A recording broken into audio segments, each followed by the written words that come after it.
2009 წლის 6 მაისში შინაგან საქმეთა სამინისტროსთან დაზარალებული ირაკლი ხომასურიძე პარლამენტის შენობასთან უკვე მე-6 დღეა შიმშილობს.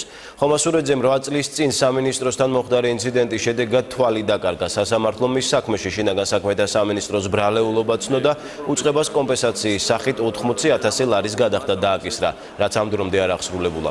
ირაკლი ხომასურიძე მიმართავს ადამიანის უფლებათა და იურიდიულ კომიტეტს შეისწავლონ მისი საქმე და დაეხმარონ კუთვნილი თანხის მიღებაში.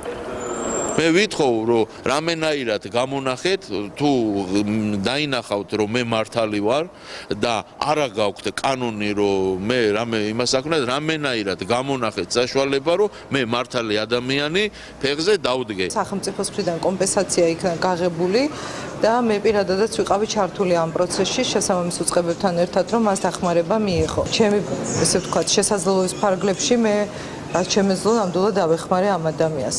Თანაჩენი უკვე ცდილდება იმ უფლებამოსილებას, რაც მე მაგისტრია.